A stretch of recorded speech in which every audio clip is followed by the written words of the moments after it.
Bapak-bapak, ibu-ibu, saudara-saudara kaum muslimin rahimakumullah. Di dalam kehidupan kita sebagai seorang muslim, minimal 5 kali dalam sehari semalam kita mendengar seruan untuk mendirikan solat yang disebut azan.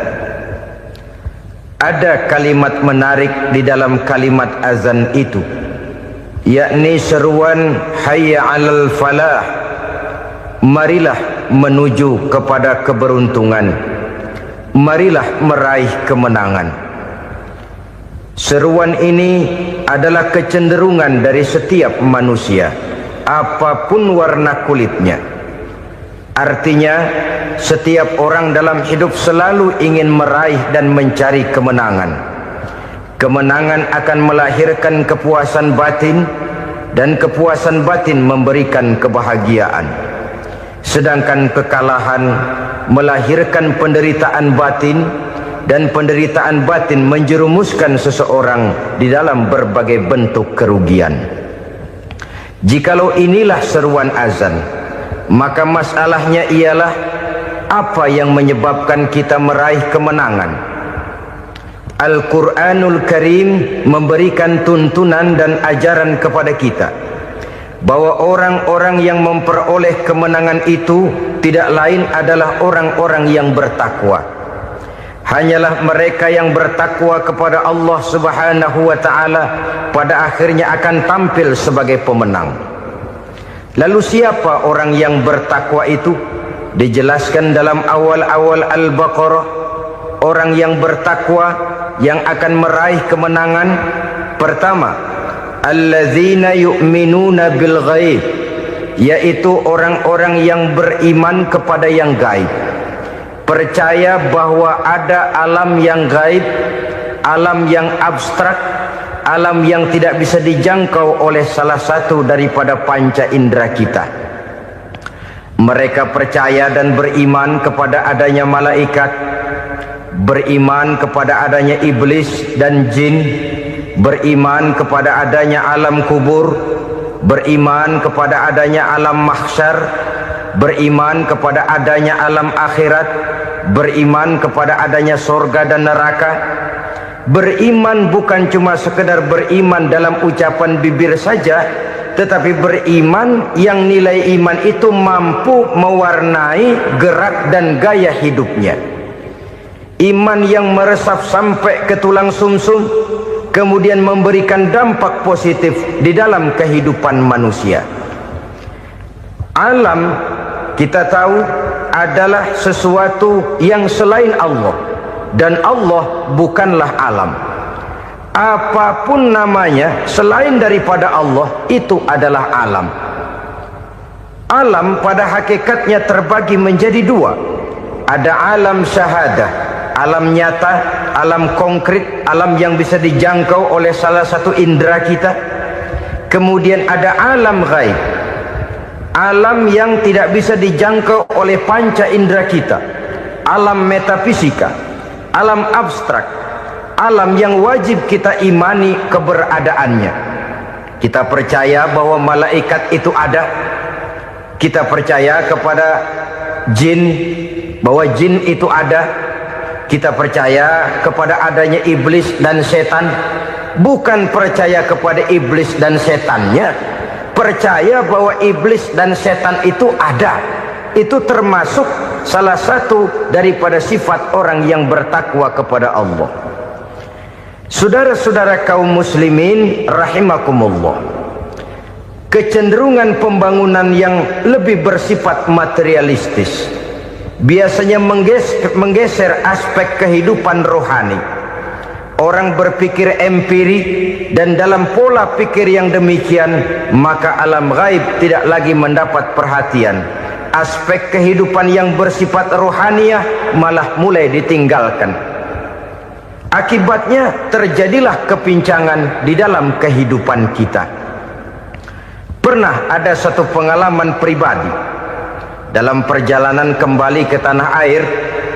Dalam pesawat di sebelah kanan saya duduklah seorang Jerman namanya Heiner Simonsen.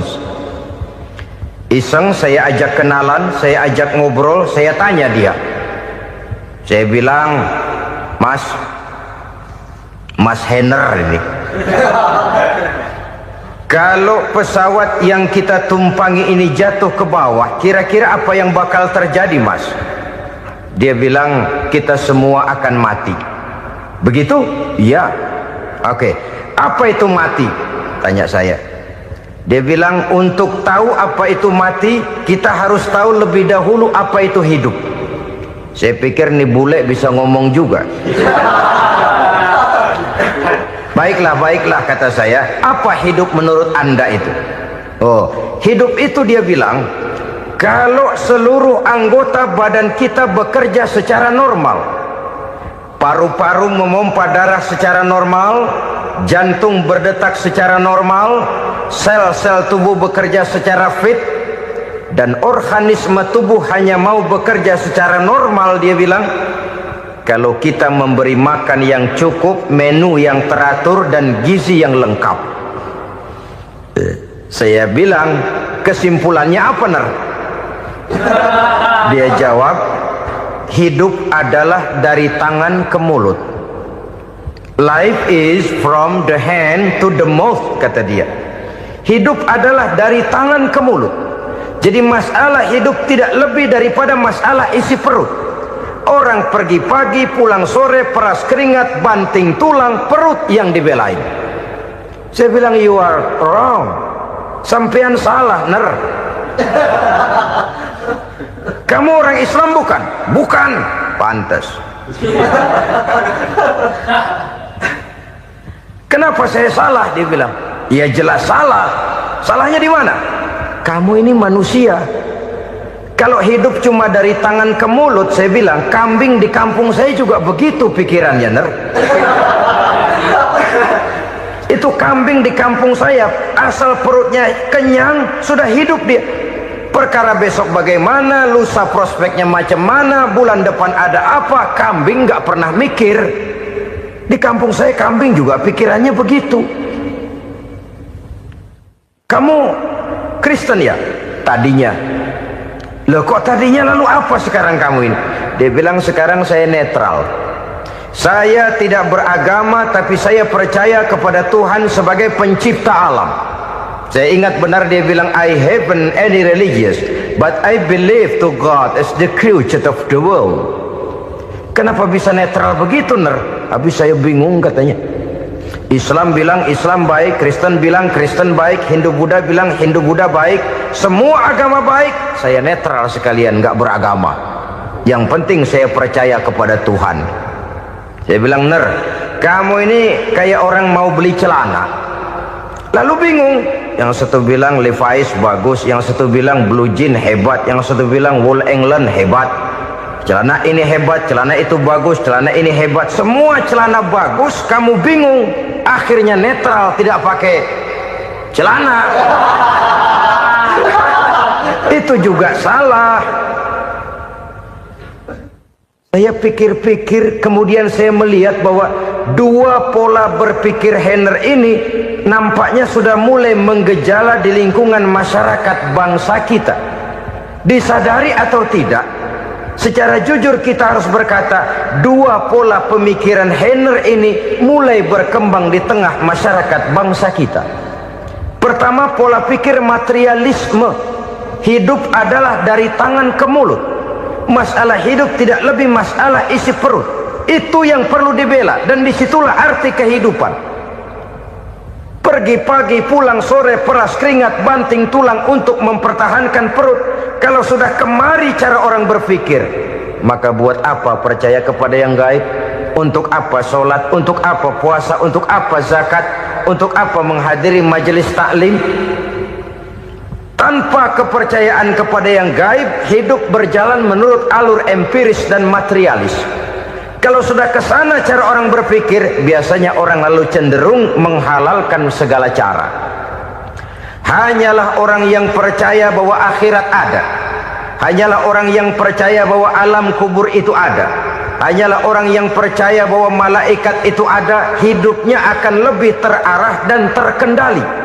Karena kepercayaan kepada yang gaib, yang merupakan fase daripada kehidupan setelah hidup yang sekarang ini, mewarnai gerak pribadi seseorang di dalam dia melakukan kegiatan hidupnya. Pola berpikir materialisme, disadari atau tidak, mulai menggejala di lingkungan masyarakat bangsa kita. Hidup tidak lebih dari urusan tangan ke mulut, mulut ke tangan, tangan ke mulut. Asal perut sudah kenyang, hiduplah sudah. Perkara bagaimana prospek hari yang akan datang, bagaimana akhirat, tidak jadi persoalan. Ini yang oleh Nabi diperingatkan, ad-dunya sijnul mu'min wa jannatul kafir. Dunia adalah penjara bagi orang beriman dan surga bagi orang kafir. Dulu di zaman Belanda hadis ini pernah disalah tafsirkan, disalah artikan, digunakan sebagai senjata untuk mengkebiri dan membuat impoten umat Islam. Sudahlah umat Islam gak usah macam-macam, kata Belanda. Dunia ini kan penjara buat orang Islam, surga buat orang kafir. Di penjara jangan bertingkah.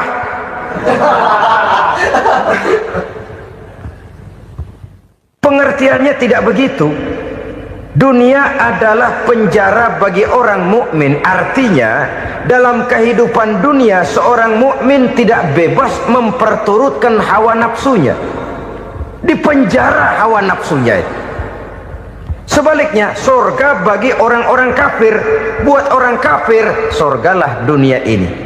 Mereka bebas memperturutkan hawa nafsunya, dilarang tidak terlarang, dicegah pun tidak tercegah. Mereka hidup menurut alur bisikan nafsu mereka sendiri. Kemudian bila ajal datang, maut merenggut nyawa, selesailah surganya sampai di situ. Maka bagi orang-orang yang tidak percaya kepada adanya akhirat, kepada adanya alam gaib, surganya sebatas umurnya. Sekali lagi, surganya sebatas umurnya. Bila umur selesai, ajal pun datang merenggut nyawa, selesailah sudah surganya sampai di situ. Alangkah pendeknya perjalanan orang-orang yang tidak percaya kepada alam gaib ini. Bagi kita mukmin, jikalau kita mampu memenjarakan hawa nafsu, kita bisa bahagia di dunia ini. Dan Islam memang tidak menyuruh kita sengsara di dunia. Raih dunia, kejar dunia, gapai dunia sebagai alat untuk mencapai kebahagiaan di akhirat nanti. Hidup adalah satu perjalanan panjang yang terbentang sejak kita terlahir dari alam rahim sampai kepada alam akhirat nanti. Andai kata kita gagal meraih kebahagiaan di dunia, toh kita masih punya akhirat. Tapi jangan jadi dalil yang melemahkan semangat. Biarin dah kita di dunia kebelangsak, yang penting akhirat. Akhirnya dunia benar-benar kebelangsak.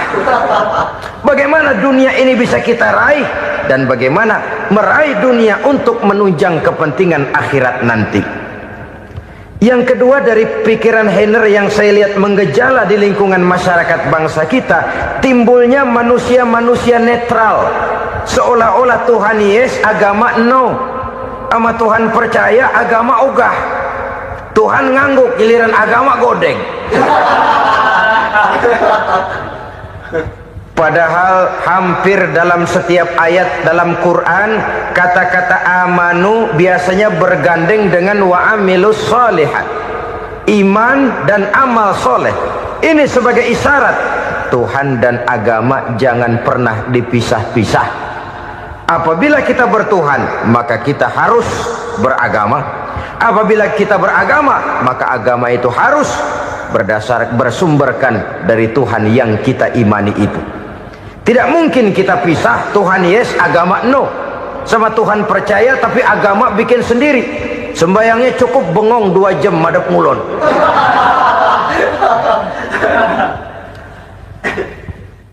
Saudara-saudara kaum muslimin rahimakumullah.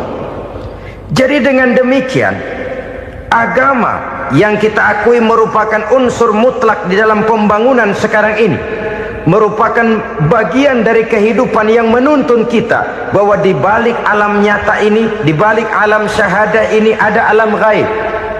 Dan mudabbir, murabbi, yang mengatur, yang menguasai, yang memelihara, baik dia alam nyata, baik dia alam gaib, tidak lain adalah Allah Subhanahu wa ta'ala. Di sana ada satu super power, satu maha kekuatan yang kita perlu bersandar kepadanya. Sebagai makhluk nyata yang hidup di alam nyata, berbuatlah secara nyata sebagaimana harusnya kita berbuat. Karena Islam jelas bukan agamanya orang pemalas.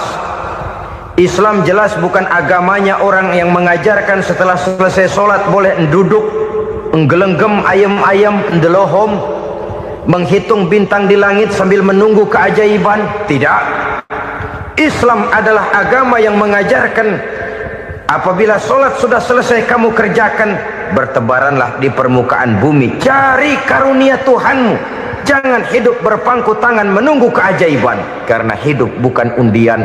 Jangan berharap untung besar tanpa mau peras keringat. Tapi di sebalik itu toh kita juga harus yakin bahwa di sisi usaha nyata yang kita lakukan ada satu super power, satu maha kekuatan gaib yang menentukan berhasil dan tidaknya usaha kita. Kepercayaan kepada hal semacam inilah yang mendorong kita untuk mempunyai sandaran vertikal, agar jikalau usaha ini berhasil, kita tidak lupa diri dan lupa daratan. Jikalau usaha ini gagal, kita tidak putus asa dan buruk sangka, tidak cupik pandangan dan sempit hati, tapi mampu melihat persoalan dengan kacamata putih sambil husnuzon kepada Allah Subhanahu wa ta'ala. Kita percaya malaikat itu ada yang namanya raqib dan atid, mengawasi gerak hidup kita sampai kepada gerak hati kita.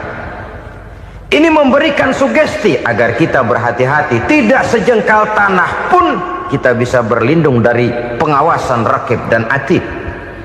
Ada munkar nakir yang akan menyoal kita di alam kubur. Ada malaikat Malik, penjaga neraka. Ada malaikat Ridwan yang menjaga surga. Kita percaya kepada adanya jin, kita percaya kepada adanya setan, iblis. Percaya kepada adanya, bukan mempercayai si setan, si iblis lalu menjadikannya sebagai teman. Tidak. Percaya bahwa mereka itu ada dan merupakan makhluk Allah yang gaib, yang diciptakan Allah Azza wa Jalla. Kepercayaan kepada alam gaib memberikan motivasi terhadap gerak lahir manusia, sehingga dengan motivasi kepercayaan kepada yang gaib, gerak lahir jadi lebih terarah, jadi lebih terpelihara. Pernah seseorang bertanya, "Pak, apakah adanya akhirat bisa dibuktikan secara ilmiah?" Saya bilang tidak bisa, tidak bisa. Kenapa? Karena yang berangkat nggak pernah pulang kembali lagi. Kalau dia pulang kemari bisa kita tanya bagaimana enak di sono. Cuma secara moral saya katakan, lebih beruntung orang yang percaya kepada akhirat daripada yang tidak.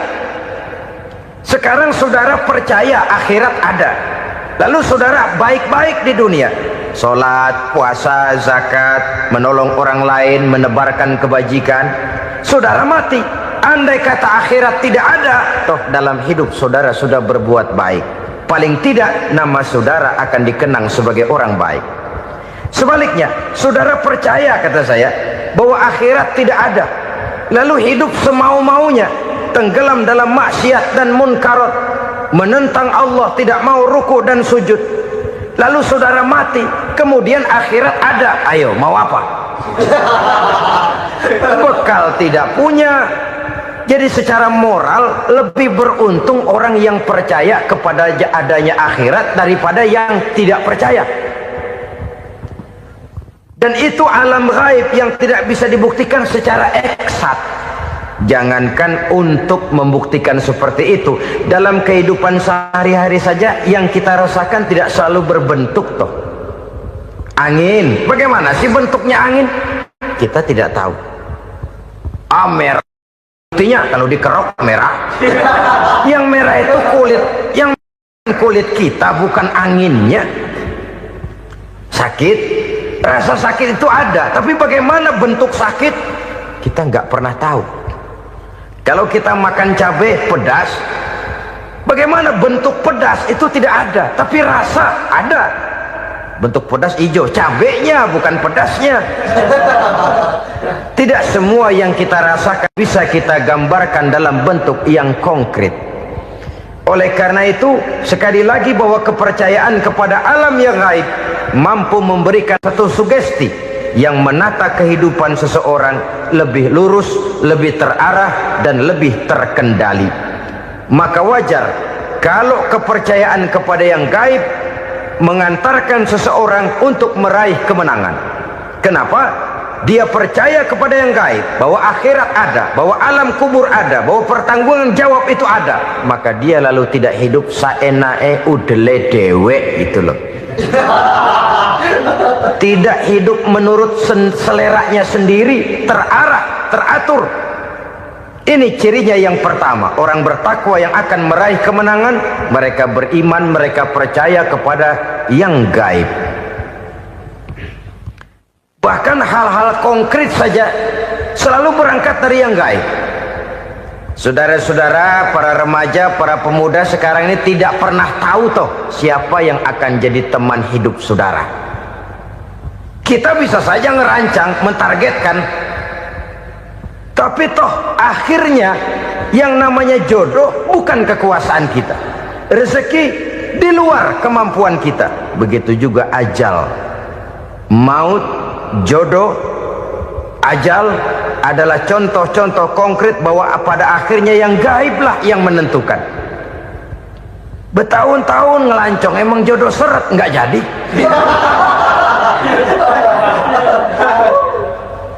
Begitu kenal baru setengah malam nginep ditangkap hansip kan. Hal-hal semacam itu kadang-kadang kita berpikir suuzon, gilet, perempuannya cakep banget, lakinya rebek amat. Memang begitulah jodohnya. Memang begitulah jodohnya. Saudara hadirin ma'asyiral muslimin yang saya hormati, jadi hal-hal yang konkret saja kita yakini sepenuhnya ditentukan oleh satu superpower yang gaib itu tadi. Dari sanalah segala ketentuan itu berangkat dan kesanalah segalanya akan kembali. Maka kepercayaan kepada yang gaib meluruskan gerak hidup seseorang dan itu akan mengantarkan dia kepada meraih kemenangan. Satu. Yang kedua, wa yuqimuna shalah. Orang bertakwa yang akan meraih kemenangan itu adalah orang-orang yang mendirikan sholat. Kenapa sholat mengantarkan orang untuk meraih kemenangan? Yang jelas, inna sholata tanha anil fahsya'i wal munkar. Sholat mampu mencegah manusia dari perbuatan keji dan munkar. Banyak filsafat hidup yang terkandung di dalam sholat ini. Sejak kita wudhu sampai kita menghadap ke arah kiblat, sampai kita melakukan gerak-gerak sholat, bacaan-bacaan yang ada di dalam sholat, lalu sampai kepada mengucapkan salam. Banyak filsafat hidup yang terkandung di dalam sholat. Umpamanya saja, setelah takbiratul ihram, mulai kita dengan sholat dalam posisi berdiri. Diajarkan dalam kitab-kitab fikih agar kita melihat ke arah tempat sujud. Ini kan filsafat kehidupan. Kalau kamu sholat dalam posisi berdiri, lihat tempat sujud. Jangan sholat mata jelalatan, sebab nanti bisa mengurangi kekhusyuan. Jadi wajar kalau yang dikatakan bahwa yang paling afdol adalah shaf yang di depan. Kenapa? Secara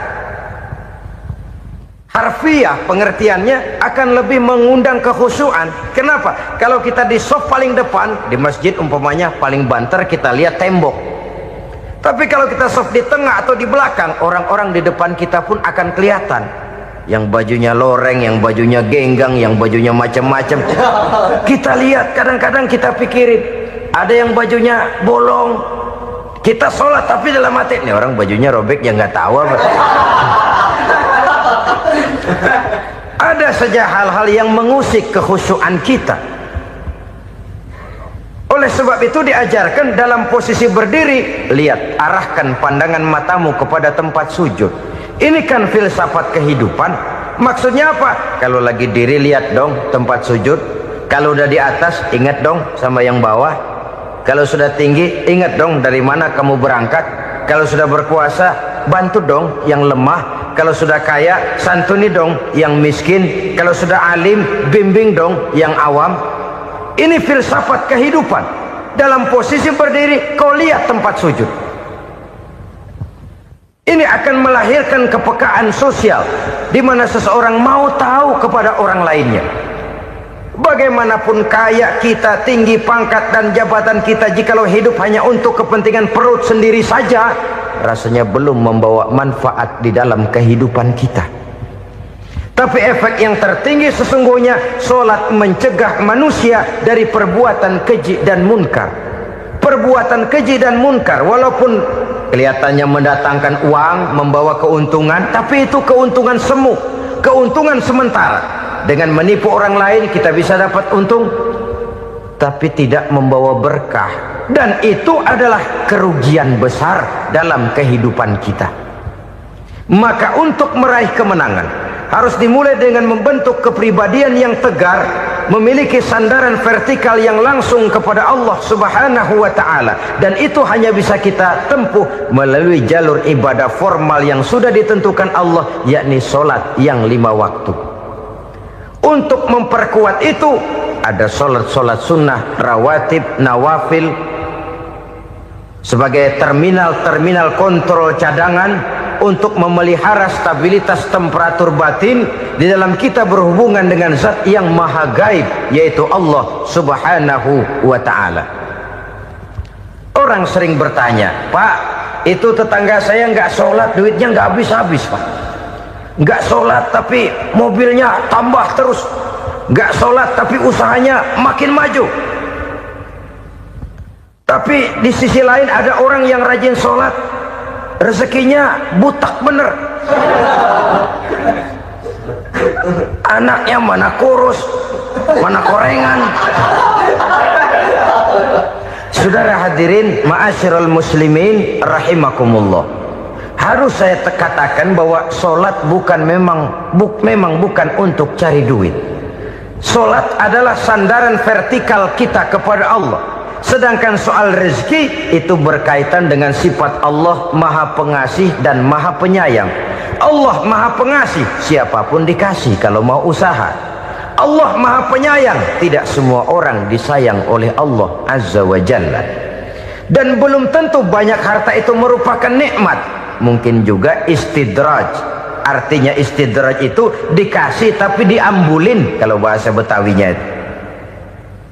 Dikasih tapi diambulin, itu bukan merupakan nikmat sesungguhnya, lebih merupakan azab dari Allah Subhanahu wa ta'ala.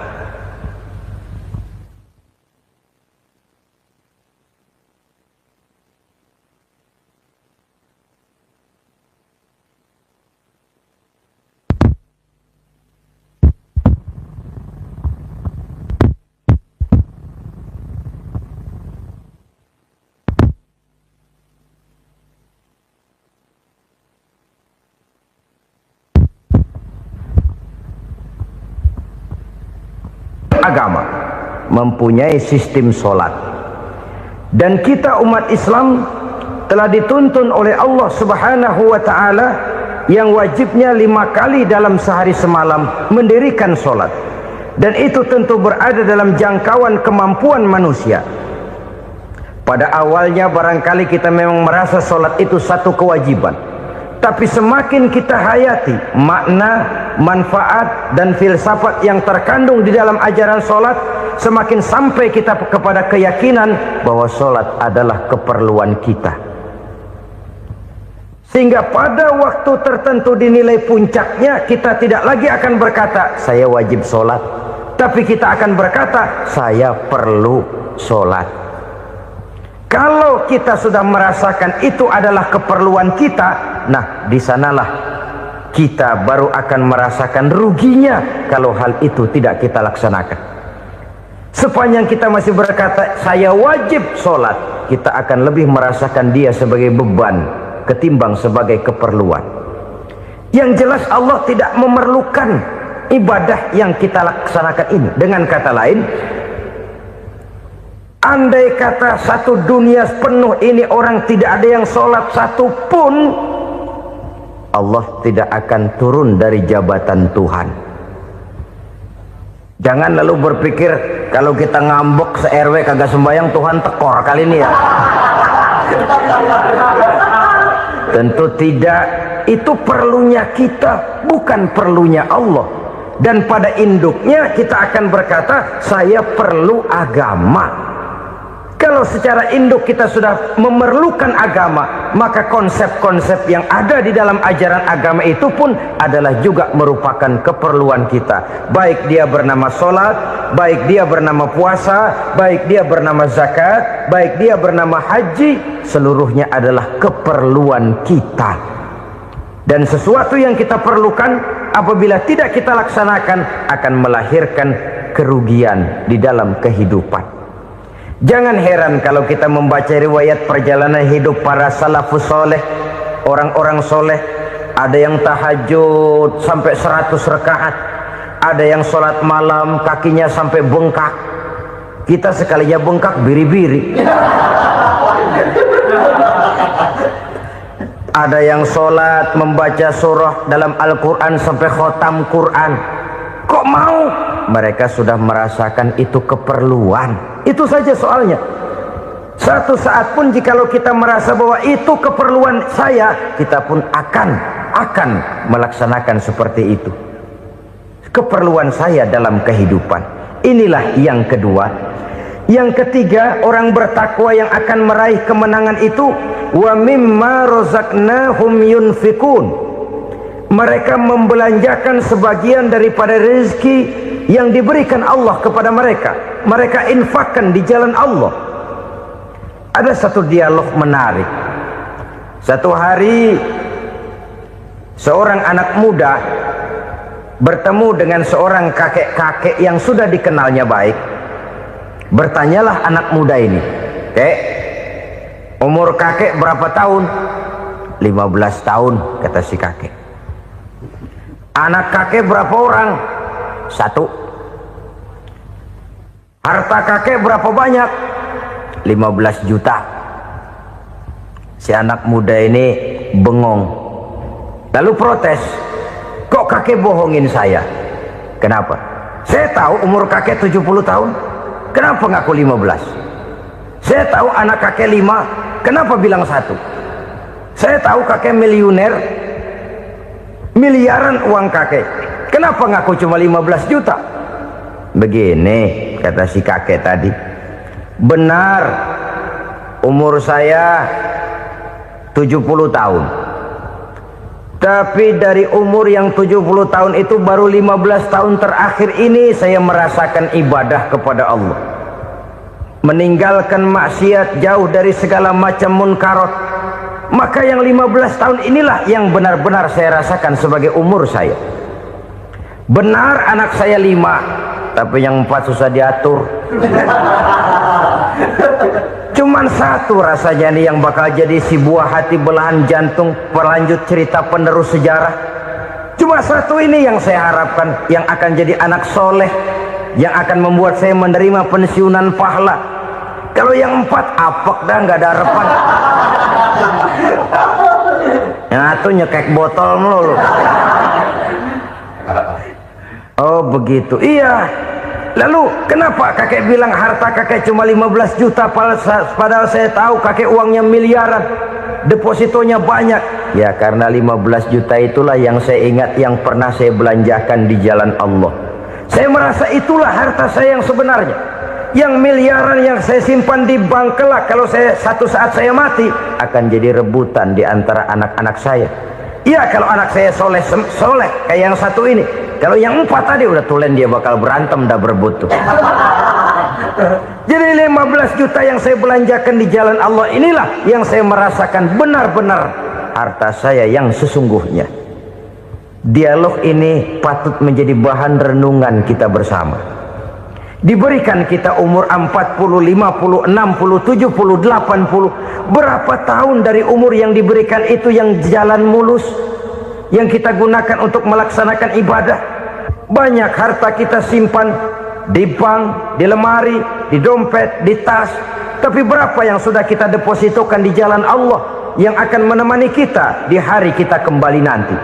Maka orang bertakwa yang akan meraih kemenangan, wa mimma razaqnahum yunfikun, mereka membelanjakan sebagian dari rezeki yang diberikan Allah di jalan Allah subhanahu wa ta'ala. Ma'asyiral muslimin rahimakumullah, zahirnya memang kita memberikan kepada orang lain, tapi hakikatnya kita menyimpan untuk diri kita sendiri. Kita memberikan kepada yatim piatu 25.000, zahirnya kita memberikan si yatim, hakikatnya kan kita cuma nyimpan. Saya berikan, titip kepadamu, ini untuk saya di akhirat. Kau boleh belikan baju, kau boleh belikan untukmu makan, kau boleh bayarkan sekolahmu, ini untuk saya. Hakikatnya kita nyumbang masjid 1 juta, zahirnya kita berikan kepada panitia masjid, tapi hakikatnya kan cuma titip 1 juta ya untuk saya di alam kubur nanti. Silahkan kau boleh belikan semen, ini uang, belikan besi, belikan pasir, saya cuma sekedar titip untuk kepentingan saya. Hakikatnya kita cuma sekedar menitip.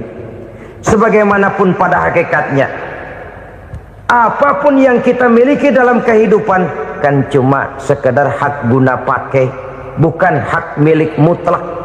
Harta kita, rumah kita, kendaraan kita, kebun kita, pabrik kita, hak guna pakai saja. Hak milik mutlak cuma untuk Allah subhanahu wa ta'ala. Saudara-saudara kaum muslimin rahimakumullah, ini yang ketiga. Kemudian yang keempat, orang-orang bertakwa yang akan meraih kemenangan, allazina yu'minuna bima unzila ilaika, mereka yang beriman, mereka yang percaya kepada apa yang telah diturunkan kepadamu Muhammad, ay Al-Quran, yakni Al-Quranul Karim. Setelah percaya kepada yang gaib, mendirikan solat, kemudian menginfakkan sebagian dari rezeki yang diberikan Allah, mereka juga lalu percaya kepada yang diturunkan terhadap Nabi, yaitu tidak lain Al-Quranul Karim. Sekali lagi di sini, percaya bukan hanya sekedar percaya saja, tetapi percaya lalu menjadikan Al-Quran itu sebagai pedoman hidup. Sebab memang Al-Quran itu adalah GBHM, garis-garis besar haluan muslim. Apa yang harus kita lakukan, apa yang harus tidak kita lakukan, bagaimana mestinya kita bertingkah laku dan berbuat, seluruhnya tercantum di dalam Al-Quranul Karim. Itu sebabnya ketika satu hari Aisyah ditanya bagaimana akhlak Rasul, beliau menjawab, kana Rasulullah sallallahu alaihi wasallam khuluquhul Quran. Akhlak daripada Rasulullah tidak lain adalah Al-Quran. Jawaban simpel ini memberikan gambaran bahwa keseluruhan daripada konsepsi Quran sudah diterjemahkan dalam kehidupan Rasulullah sallallahu alaihi wasallam. Karena kita tahu akhlak adalah keseluruhan dari gerak hidup manusia, sejak ia berpribadi, berumah tangga, bertetangga, bermasyarakat, sampai kepada berbangsa dan bernegara. Al-Quran tetap memberikan sentuhan nilainya. Oleh karenanya, orang-orang yang bertakwa adalah orang-orang yang menjadikan Al-Quran sebagai pedoman dalam kehidupannya. Dan kita yakini Al-Quran diturunkan kepada Nabi Muhammad bukan merupakan produk Nabi Muhammad. Isi dan redaksinya langsung dari Allah subhanahu wa ta'ala. Kemudian cirinya yang kelima, orang bertakwa yang akan meraih kemenangan itu, wa ma unzila min qablika, tidak hanya sekedar percaya kepada yang diturunkan terhadap Nabi Muhammad yaitu Al-Quran, mereka juga percaya kepada apa yang pernah diturunkan kepada para nabi, kepada para rasul sebelum Nabi Muhammad. Percaya kepada adanya suhuf, percaya kepada adanya Taurat, percaya kepada adanya Injil, percaya bahwa Allah dahulunya sudah menurunkan Taurat kepada Musa, percaya bahwa Allah sudah menurunkan Injil kepada Isa, percaya Injil ada, Taurat ada, diturunkan Allah untuk Isa dan Musa, tetapi tidak wajib mengamalkannya karena kita sudah diberikan Al-Quranul Karim. Ini yang perlu saya garis bawahi. Kita percaya Allah telah menurunkan Injil dahulu kepada Isa. Kita percaya bahwa Allah telah menurunkan Taurat dahulunya kepada Nabi Musa. Kadang-kadang ini dijadikan dalih, dikacaukan pengertiannya. Quran saja mengajarkan bahwa orang yang bertakwa harus percaya kepada Injil, maka pakailah Injil. Apalagi kalau ayat sebelumnya ditilap, dihapus, dihilangkan, Injilnya yang ditekankan, maka akan terjadilah penekanan yang salah arah. Karena salah arah akhirnya bisa merusak dan menghancurkan akidah. Ketika Rasul suatu saat pernah ditanya orang, "Ya Rasul, bagaimana sikap kita sebagai muslim terhadap Injil yang ada sekarang?" Beliau menjawab, "La tukadzibuhu jami'an wa la tusaddiquhu jami'an." Jangan didustakan seluruhnya, jangan juga dibenarkan semuanya. Artinya, ini sudah merupakan gambaran dari Rasul bahwa dalam Injil yang ada sekarang masih ada ajaran-ajaran tauhid yang dibawa oleh Nabi Isa dan diajarkan kepada umatnya. Tapi juga dalam Injil yang sekarang ini sudah terkena intervensi dan investasi manusiawi. Karena itu Rasul menyimpulkan, la tukadzibuhu jami'an wa la tusaddiquhu jami'an. Jangan didustakan semua, jangan dibenarkan seluruhnya. Kita memang percaya Allah telah menurunkan Injil kepada Nabi Isa dulu, tapi kita tidak wajib mengamalkan Injil. Kita percaya Allah telah menurunkan Taurat kepada Nabi Musa, tapi kita tidak wajib mengamalkan kitab ajaran Taurat. Yang wajib kita percayai dan kita amalkan hanyalah Al-Quranul Karim. Kenapa? Oleh karena baik yang ada di dalam Taurat, baik yang ada di dalam Injil, tentu tercakup di dalam Al-Quran sebagai kitab terakhir yang diturunkan oleh Allah Subhanahu wa Ta'ala. Dan itu wajar. Kalau seorang pejabat mau mengeluarkan satu keputusan baru, tentu dia harus meninjau keputusan-keputusan lama. Andai kata dianggap tidak berlaku, dianggap tidak relevan lagi, maka keputusan-keputusan lama itu tentu sudah dianggap tidak berlaku. Sebagian daripada aturan-aturan dalam keputusan lama yang masih dianggap relevan tercantum dalam keputusan baru yang wajib diamalkan. Begitulah hubungannya antara Al-Quran, Taurat, Zabur, dan Injil. 4 kitab samawi yang diturunkan Allah masing-masing kepada Zabur untuk Nabi Daud, Taurat untuk Nabi Musa, dan Injil untuk Nabi Isa alaihi wassalatu wassalam. Ketiga-tiga kitab itu kita percayai adanya. Kita yakini Allah telah menurunkan Zabur, Taurat, dan Injil, tapi kita tidak wajib mengamalkannya. Yang wajib kita mengamalkannya sekarang ini tidak lain hanyalah Al-Quranul Karim saja, karena ia mencakup apa yang ada di dalam Zabur, apa yang ada di dalam Taurat, dan apa yang ada di dalam Injil. Keotentikannya bisa dipertanggungjawabkan. Ya, tapi kan Nabi Muhammad sudah mati 14 abad yang lalu, dan di zaman beliau Al-Quran kan belum dikodifikasikan, belum ditulis. Bagaimana keotentikannya bisa dipertanggungjawabkan? Mudah saja. Allah berjanji, inna nahnu nazzalna dzikra wa inna lahu lahafizun. Kami yang menurunkan Al-Quran dan kami yang akan menjaga dan memeliharanya. Allah turunkan Quran, Allah menjaganya. Bagaimana cara Allah menjaga Al-Quran itu? Banyaknya orang-orang yang hafaz Al-Quran. Hafaz Al-Quran 30 juz, 114 surah, 6.666 ayat. Sehingga jangankan satu kata Jangankan satu ayat, satu kalimat saja berubah sudah akan timbul reaksi dan mudah dimengerti. Kenapa? Banyak orang-orang yang hafaz Al-Quran. Sedangkan pada setiap akhir tahun biasanya malaikat Jibril selalu mengadakan checking terhadap ayat-ayat yang diturunkan pada waktu itu. Di zaman Nabi sendiri sudah ada usaha kodifikasi. Dan yang lebih luar biasa lagi, sampai hari ini tidak seorang pun mampu membuat satu ayat saja semacam Al-Quran. Ke bahasa manapun dia diterjemahkan, naskah aslinya tetap ikut, rujukan dasarnya tetap ada. Berdasarkan itu, maka tidak mungkin terjadi penyelewengan terhadap atau pemalsuan terhadap ayat-ayat Al-Quranul Karim. Kesuciannya, keotentikannya, kemurniannya bisa dipertanggungjawabkan. Ma'asyiral muslimin rahimakumullah. Oleh karenanya, konsepsi dasar daripada ajaran Islam ini memang tidak lain adalah Al-Quran dan Sunnah.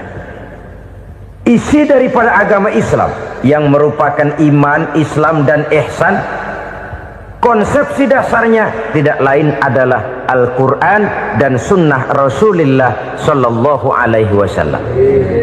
Maka yang kita perlukan sekarang ini adalah terjemahan Al-Quran di dalam kehidupan kita. Dengan demikian, maka gaya kehidupan yang lebih Qurani itulah yang kita dambakan. Kita perlu memang terjemahan Quran dalam bahasa Inggris, dalam bahasa Belanda, dalam bahasa Jepang, tapi yang lebih kita perlukan adalah terjemahan Quran di dalam kehidupan kita. Konsekuen, tidak memanipulasi, ringan sama kita jinjing, berat sama kita pikul. Jangan kalau lempengan ayat Quran tuh kira-kira enak diamalin, keras teriakan kita. Giliran kira-kira ayat Quran itu mukul kepala kita sendiri, diam kita. Itu ciri yang pernah disindir Allah dalam awal-awal Baqarah juga. Ciri beragamanya orang yang munafik. Kullama adha'a lahum masyawfih, kata Allah. Wa iza azlama alaihim qamu. Apabila terang mereka jalan, apabila gelap mereka berhenti. Artinya, kalau kira-kira di Islam nguntungin, rame-rame pada teriak Islam. Tapi ketika diminta untuk berjuang, ketika dituntut untuk berkorban, rame-rame mengundurkan diri. Nasib agama tidak ubahnya seperti daun pisang yang dikait orang di tepi jalan lantaran tak berpayung di ketika hari hujan. Manakala hujan usailah sudah, daun itu pun dicampakkan di tepi jalan, diinjak pula orang nan lalu. Artinya, orang menjadikan agama cuma sebagai lipstick, decoration only, tidak konsekuen. Hanya pada saat-saat kelihatannya Islam membawa keuntungan, rame-rame orang teriak-teriak tentang Islam. Tapi jikalau diminta berjuang, jikalau dituntut untuk berkorban, biasanya rame-rame juga mengundurkan diri. Jangan heran kalau mayoritas hitungan kita, tapi minoritas peranan kita. Kuantitas kita dalam jumlah, tapi dalam kualitas kita lebih sering jadi penonton daripada jadi pemain. Padahal itu sangat tidak boleh terjadi. Umat Islam di Indonesia harus bangkit. Umat Islam di Indonesia harus sadar akan keberadaannya. Tidak boleh hanya jadi penonton berpangku tangan. Karena memang agama kita juga mengajarkan untuk konsekuen di dalam menjabarkan ajaran-ajaran daripada agama kita. Kita sering jatuh menjadi umat yang lemah oleh karena kita ini tidak pandai menggalang kebersamaan yang diakibatkan tidak konsekuennya kita. Diistilahkan bahwa umat Islam di dalam menggalang kebersamaannya itu harus seperti orang main sepak bola. Saudara-saudara kan tahu orang main sepak bola itu. Orang main sepak bola, kalau pertandingan belum dimulai sih silakan saja kumpul di luar lapangan, atur strategi yang baik. Tapi kalau pertandingan sudah dimulai, turun ke lapangan hijau, jangan kumpul terus. Ada sepak bola gotong royong, mundur-mundur rame-rame, depan ke depan kumpul melulu mainnya. Kalah. Orang main sepak bola itu ya harus ada penyerang tengah, harus ada penjaga gawang, harus ada strikernya, harus ada kiri luarnya, kanan dalamnya yang jadi backnya. Posisi boleh bermacam-macam, tapi yang penting saling ngoper untuk menggolkan gawang lawan. Begitulah umat Islam ini. Boleh ada yang jadi pejabat, boleh ada yang jadi pengusaha, boleh ada yang jadi petani, silakan ada yang jadi seniman, ada yang jadi penyair, ada yang jadi artis sekalipun. Tapi kalau sudah berhasil menguasai bola, jangan lupa operannya. Operan itu yang langka. Kita ini muslim kadang-kadang kalau sudah memegang menguasai bola, kalau belum mau mampus, belum mau ngoper. Nanti kalau sudah nggak punya bola, baru mau ngoper. Kalau sudah dengar-dengar mau dekat pensiun, baru mau jihad, baru mau berjuang, baru mau ngurus pesantren. Tanda tangan sudah tidak laku, memo sudah tidak dihargai, baru mau berjuang. Kemarin kemana mas? Kita tidak pandai memanfaatkan posisi. Dengan kata lain, kalau kembali kepada persoalan kita, konsekuensi kita terhadap agama yang kita anut ini belum ideal. Kita masih lebih sering berislam ini pada saat-saat yang menurut perhitungan kita membawa keuntungan. Tapi kalau diminta berjuang, dituntut berkorban, yang itu pun hakikatnya adalah untuk kepentingan kita juga. Allah tidak pernah menuntut kita untuk jihad bagi kepentingan Allah, itu tidak. Berjuang menegakkan agama Allah, apakah untuk kepentingan Allah? Tidak. Untuk kepentingan kita. Sebab nilai-nilai jihad itu pada akhirnya akan membawa kita kepada suatu kebahagiaan. Setidaknya kalau tidak di dunia, tentu di akhirat sebagai syahid.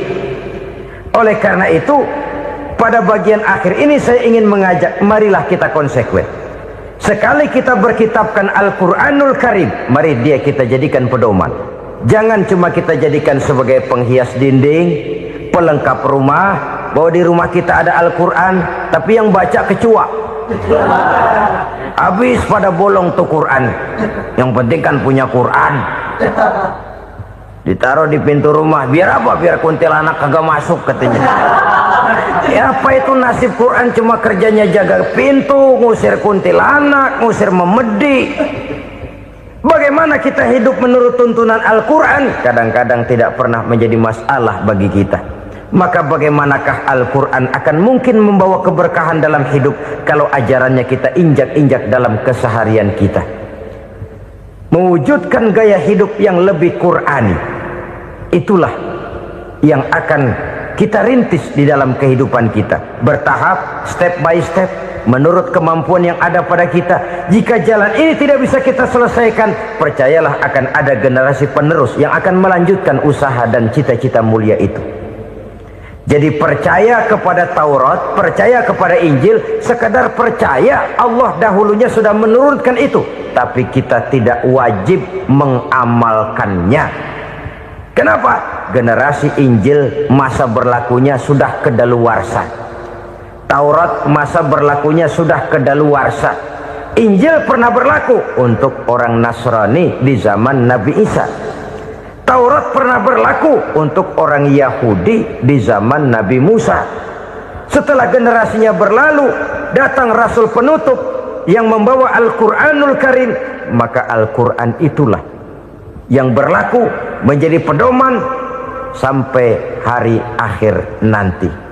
Jangan jauh dari Al-Quran, karena apabila ini kita lakukan, maka kita akan kembali kepada satu gaya hidup yang jauh dari tuntunan agama, dan itu artinya kita akan semakin jauh untuk meraih kemenangan. Saudara-saudara kaum muslimin rahimakumullah. Yang keenam, yang terakhir, orang-orang bertakwa yang akan meraih kemenangan itu wabil akhirati hum yuqinun. Mereka percaya, mereka yakin seyakin-yakinnya akan adanya hari akhir, di mana seseorang akan mempertanggungjawabkan seluruh perbuatannya di dalam hidup ini, dan tidak ada satu perbuatan yang bagaimana kecilnya sekalipun yang tersembunyi dalam pandangan manusia yang tidak akan dibukakan persoalannya di mahkamah Qadi Rabbul Jalil di akhirat nanti. Itulah sebabnya maka percaya kepada akhirat disebut secara khusus. Padahal di awal tadi sudah dijelaskan yu'minuna bil ghaib, percaya kepada alam gaib, dan alam gaib ini termasuk akhirat. Kenapa pada bagian akhir disebut lagi akhirat? Karena ternyata bahwa kepercayaan kepada adanya akhirat merupakan induk dari kepercayaan terhadap adanya malaikat, setan, jin dan lain sebagainya, dan akan lebih memberikan sugesti dalam kehidupan manusia untuk meluruskan gerak hidupnya. Jikalau satu saat tergerak hati akan berbuat kejahatan, ingin mencuri, sadarlah, awas ada akhirat. Sebab kalau kita cuma teriak awas ada polisi, itu cuma tertunda sementara, begitu polisi meleng embat. Kalau kita ingin berbuat jahat cuma berteriak awas ada hansip, cuma sementara kehansip itu ada. Tapi kalau ceritanya awas ada akhirat, mau menyeleweng awas ada akhirat, mau berjudi awas ada akhirat, mau mencuri awas ada akhirat. Keyakinan yang akan meluruskan gerak hidup manusia sehingga gerak itu jadi lebih terarah dan terkontrol, tidak merugikan baik diri sendiri, lebih-lebih orang lain. Ternyata bahwa kepercayaan kepadanya adanya hari akhirat sanggup menjadi sumber daya kontrol dari kehidupan manusia, sehingga ia tidak terjebak dalam perbuatan maksiat dan munkarat. Saudara-saudara kaum muslimin, inilah saja yang kita bicarakan pada pertemuan kali ini. Semoga Allah subhanahu wa ta'ala memberikan kekuatan zahir dan batin kepada kita untuk dapat meraih kemenangan dengan beriman kepada yang gaib, mendirikan solat, membelanjakan sebagian dari rezeki yang diberikan Allah, percaya kepada Al-Quran, beriman kepada kitab-kitab yang diturunkan sebelum Al-Quran, lalu meyakini adanya hari akhirat. Terima kasih atas segala perhatian, mohon maaf atas segala kekurangan. Usikum wa nafsi bitaqwallah. Wassalamualaikum warahmatullahi wabarakatuh. Waalaikumsalam warahmatullahi wabarakatuh.